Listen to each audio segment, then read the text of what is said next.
Tony Stark is one of the best prodigy minds of the Marvel Universe. Throughout his story, in the comics as in the movies, we've seen him wearing a great deal of armors, each one more advanced than the previous. In this video, we'll tell you about just a few of the most iconic suits and some of the most powerful ones that the Man of Iron has worn. Before we begin, something important needs to be clarified. Tony is an extremely perfectionist, obsessive, and one could even say paranoid man. He is constantly creating new suit designs, modifying old suits, improving them, upgrading them, removing things from them, or adding new systems to them. So don't be surprised if a new suit with more and better abilities appears tomorrow. Stark is always looking for the ideal armor. Let's begin. Number 1. Mark 0 or Mark 1. This was the first Iron Man suit we met. It was built by Tony with the help of a man named Ho Ji-sen to escape from a prison in Afghanistan. This was a very rudimentary and basic suit, both in capabilities and design. Its functions were limited, and the main objective of this armor was to keep Tony alive, due to the shrapnel that was lodged in his chest. Number 2. War Machine. This armor is heavily specialized for military purposes, since it uses a wide variety of heavy weaponry. Initially, James Rhodes had to take the position of Iron Man for some time, since Tony was unable to fight. Later, Stark would design this suit and give it to Rhodey, who would adopt the identity of War Machine. This armor has weapons for military use such as missiles, machine guns, grenade launchers, but it also has technological energy attachments like Tony's suits, in addition to being a very versatile armor, since different types of weapons can be added to it.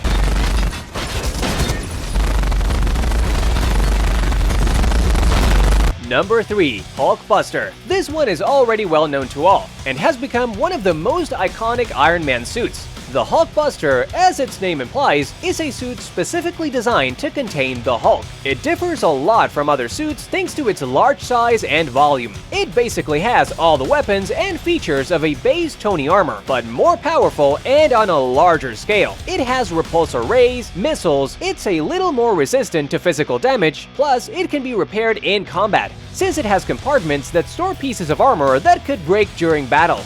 It has a system of presses that allow it to cling to the ground and improve its balance when receiving blows. And if that wasn't enough, it has the ability to handle gamma radiation. We could already see it in action in the MCU in the movie Avengers Age of Ultron, but it must be clarified that this suit, more than to defeat the Hulk, serves to contain him, since, as we know, the power of the Emerald Giant is devastating. Number 4. Promethium armor. In the saga against Onslaught and Heroes Reborn, we got to see this suit. The Promethium armor was designed so that Tony could face the villain Onslaught, who is a character resulting of the fusion of Charles Xavier and Magneto, a villain who came to have the ability to alter reality. After the reboot that this saga represented for several of the Marvel Comics collections, Tony Stark changed his suit. Number 5. Extremis armor. After having been seriously injured, Tony Stark injects a techno-organic virus into his body that fills his bones with nanotechnology and liquid metal, something that basically turned him into a cyborg, but also gave him many advantages when using the suit. The Extremis armor has a telepathic link with Tony, so he can make it appear on his body just by thinking about it, and it gave him a kind of regenerative factor. Being directly connected to his neural network, this suit had a much faster response time than others, since it no longer relied as much on an artificial intelligence interface. It is said that Extremis was even able to enhance Iron Man's physical abilities, as well as that it greatly improved his flight speed. Unfortunately for Tony, he was infected by another virus that disabled the Extremis armor, and he had to go back to wearing other suits. Number 6. Mark 1616. The Mark 1616, also called the Rescue Armor or simply Rescue, is an armor that Tony Stark specifically designed for Pepper Potts. Although not specifically mentioned to us, it is very likely that this was the armor that Pepper wore in the final battle against Thanos in Avengers Endgame. It is an armor that at first wasn't very well optimized for combat, so Pepper would ask Tony to design new improvements.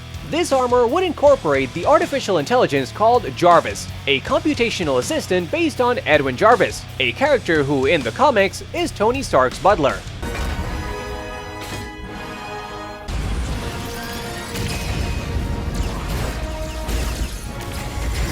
Number 7.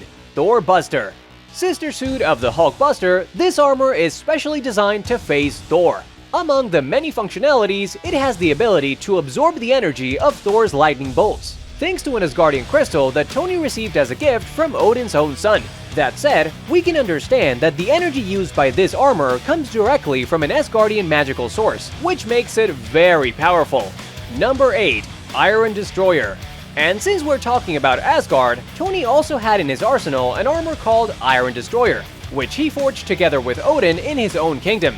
Tony designed an armor which was dipped in Uru, the same magical Asgardian metal that Thor's hammer and Stormbreaker are made from. Odin would also be in charge of making it more powerful through spells. The peculiarity of this armor is its great resemblance to the armor of the Destroyer, which we could see in the first Thor movie. The Iron Destroyer is also an extremely powerful suit. Number 9. Superior Iron Man Armor, or Symbiotic Armor. This armor, which is my personal favorite armor, is a suit created from some kind of artificial symbiote. That's right, as if it were some kind of venom. This special feature allowed Iron Man to create armor with a certain consciousness, which connects telepathically with its user, can change its molecular structure to change shapes, and create all kinds of weapons. In addition, it also has the ability to change its size, reaching dimensions similar to those of the Thor Buster. Thanks to the sentient liquid metal that Tony created and its structure based on symbiote biology, this is one of the most advanced and powerful armors that Iron Man has ever had. Number 10. God Killer Armor, or the God Slayer. This armor was not exactly designed by Tony Stark, but it was given to him by an android character who tells him that he is the one chosen to wear that powerful armor. According to the information the android gives Tony, this armor is called the God Killer, and it has enough power to kill Celestials. It has a huge height, and thanks to the design given to it by the aspirants, this armor has components that store enough energy to kill one of these beings. Unfortunately, its use is complicated for Tony Stark, so we did not get to see it 100% in action. These are just some of the armors that we have seen throughout the history of Iron Man, but the versions that Tony has created of his suit are many. Adamantium armor, suits specifically designed for certain situations such as stealth, camouflage, or aquatic combat. We must also add to this that every time Tony is defeated, he will always look for ways to improve his armor, so as not to lose again, which further stretches the list. But now it's your turn. Tell us in the comments what powerful or interesting suits you know of Tony Stark. Also, don't forget to leave your like and subscribe so you don't miss any video. In the description, you have the links to the channel's socials, so that you are up to date with the latest news on cinema, comics, video games, and more. This was the Geek Box. See you later.